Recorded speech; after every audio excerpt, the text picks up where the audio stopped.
Hello, my Life Path Nines. Welcome to your numerology quantum reading with me, Jocelyn, the Quantum Queen. So, you guys have probably noticed, some of you might not even know that I do these, but I haven't done a numerology life path reading in months. But I was really feeling drawn to doing them, and so here we go. So, if you guys do not know your life path number, just go down below in the description box and you will see some instructions on how to calculate yours. The general gist is that you add up all the numbers in your date of birth and eventually reduce it down to one number, and that is your life path. Your life path number is pretty much your life purpose, what you're wanting to accomplish here in this lifetime. And so let me dive into my intro. If you guys would like to book a one-on-one reading with me, you can find my information down below in the description box. And just wanted to say thank you for liking, subscribing, and thank you for all the good karma donations. I appreciate it so much. So, my Life Path Nines, what I'm going to go into, so a few details on the Life Path Nines is they're honestly one of my favorites. They're extremely, quirky, active, courageous. They can be emotional.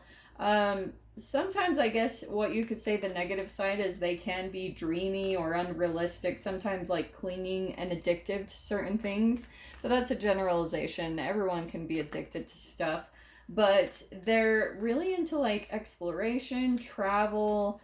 The thing that I always notice about them is like they're kind of they root for the underdog, and if someone gives them a challenge, they will defy that. You know what I mean? Like they love going against the grain, doing things different than what people say they can do. Oh, I love this. We've got the kiss. This is good, okay?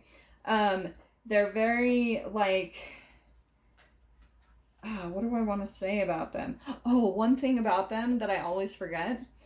They're really drawn to like the quirky or the freakish, or you know what I mean? Things that are kind of like shameful about people or in society, they love that. They're very drawn to it. So they're really drawn to different things or things outside of the norm in society. So let me see what comes out. Let me just grab a couple more of the archetype cards to see what's coming out for you. Yeah, this is perfect. So I'm going to go ahead and take the self. Okay. The other thing too about, oh yeah. Okay, this is perfect. Okay, those just jumped right out. Last thing I was going to say about the nines is they have like this great need to explore the depths of a human soul, and they love to express it. Like they're very good public speakers and people, they're very talkative. Like they're very good at expression and communicating, and like some of them, maybe not all, but they tend to be more articulate, just because their ability to be able to dive into the depths of people's soul. So what we've got here is the Desert card. So that is what it is. I mean, I don't have to explain too much. Some of you might be going through some type of period where you're feeling an intense lack in your life. Like there might be some type of famine, where you're kind of reaching, because the Desert card is always that you feel the lack, so you're reaching for more, right? You're not satisfied with where you're currently at, so you're reaching, you're constantly looking for the better, or the thing that's going to be better than your situation, or whatever it is. So that can be in any category in your life.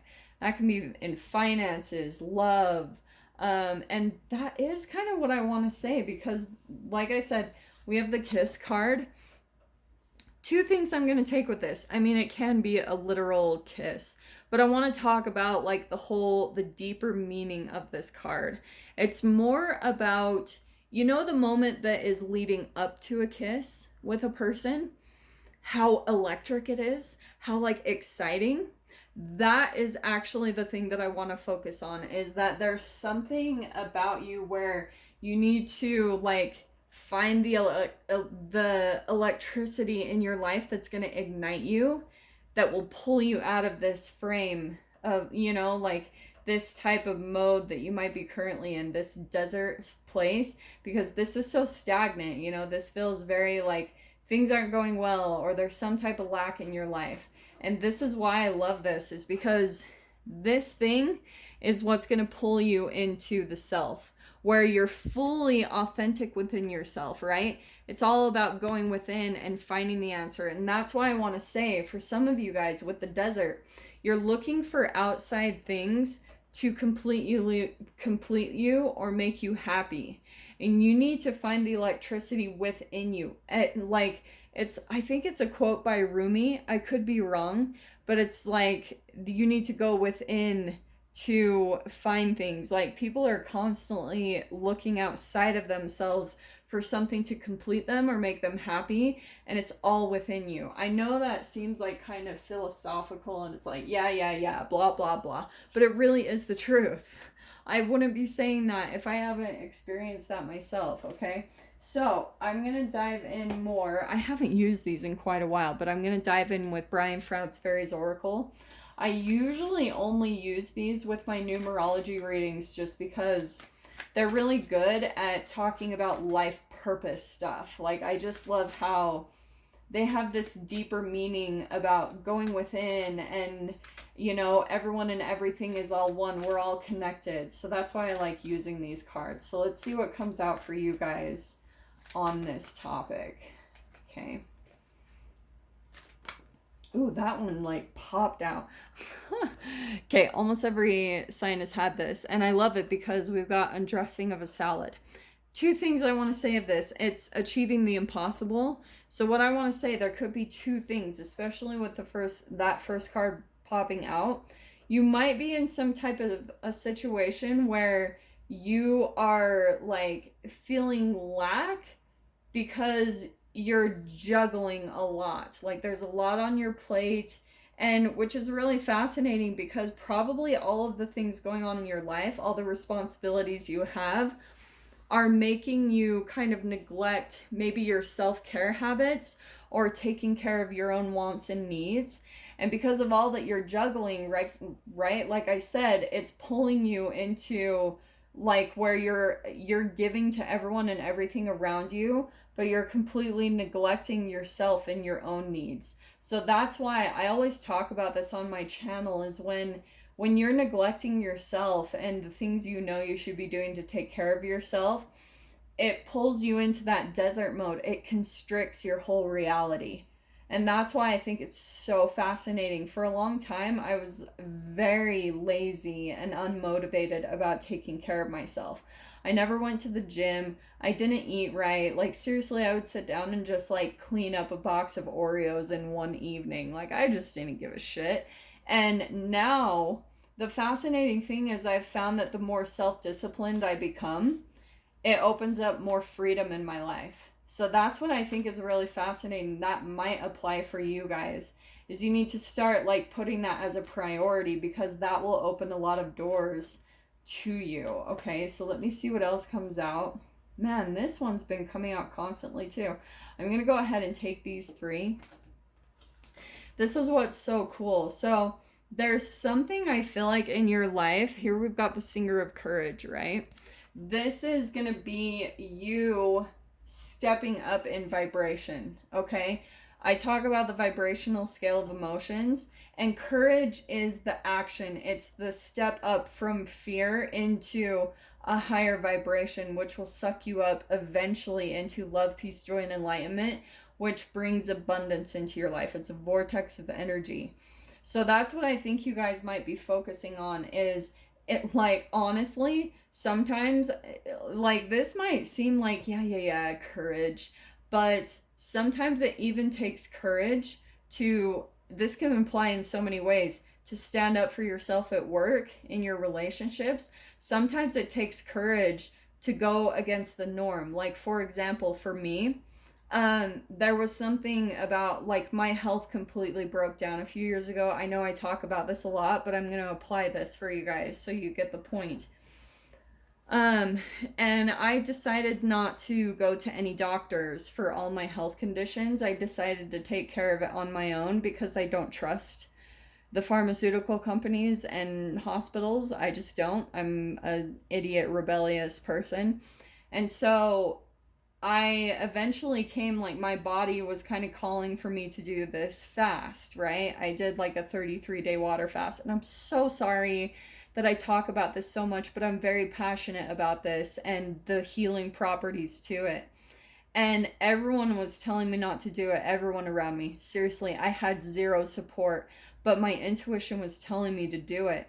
And it actually took a lot of courage for me to just cut out all food and start water fasting.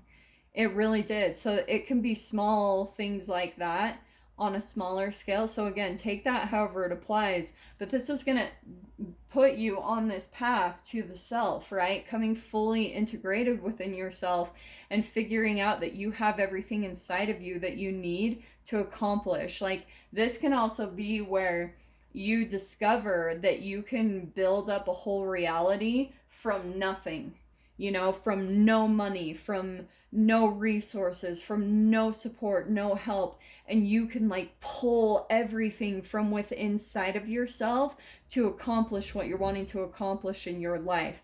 And like I said, this is going to be directly correlated to your life purpose, your life path, what you're wanting to accomplish in this lifetime. This is why I love this. Oh shit. Okay, are you guys ready? Because the next card that is I'm gonna pull is the Singer of Healing. I love it because you actually have a lot of like singer cards coming out, which are kind of like major arcanas in this deck. So this is what it's almost gonna take. There's something that you need to have courage to do, and it's in accordance to your healing, which, like I said, it's all about you focusing on yourself and your own needs. And then the next card, actually, I'm going to take this. The Fairy Who Was Kissed by the Pixies. This I'm going to take where it's being out in the spotlight. This, look how lit up she is. She's like fully, it's so similar to the Self card. It's where you've accomplished something in your life, and because you've filled your own cup, look at everyone that's around you just in awe at your transformation, at your beaming. You know, like the love that you're beaming at, you've finally taken care of yourself and put your own needs above everyone else, which is really beautiful. And with that, the last card out is the Singer of Chalice, which I love this card because it's kind of like the Ace of Cups on steroids. It's like it's like self-love, right? But it can also be new love. So like I said before, it's all about you filling your own cup first. You've healed yourself. You're full of love. And now you can actually offer that to other people. And the beautiful thing about this is doing that. And that's why I love it, especially in accordance to all of the kind of characteristics about the Life Path 9. They kind of root for the underdog. Like they take on maybe unrealistic, like charitable cases because they want to help people that are maybe less fortunate. So this is you filling your own cup first so that you can offer that to other people. It's so, so beautiful. I love that. But that also can mean that there could be a new romance coming in, which is also a little bit of the vibe that I'm getting between Fairy Who Was Kissed by the Pixies. Isn't that interesting that there is a kiss there and the kiss there and the Singer of Chalice? So there could actually be a new love opportunity coming in for you that will be a partnership, and it supports you through your life path, which is really awesome. So Life Path 9s, I'm going to dive into the extended with this. If you guys want to join me over there, feel free. Just go down below, click on the Vimeo link, and I'll see you on the other side. But if this is where we leave things, I'm sending you guys so much love, wishing you all the very best, and I will see you in your next reading. Take care.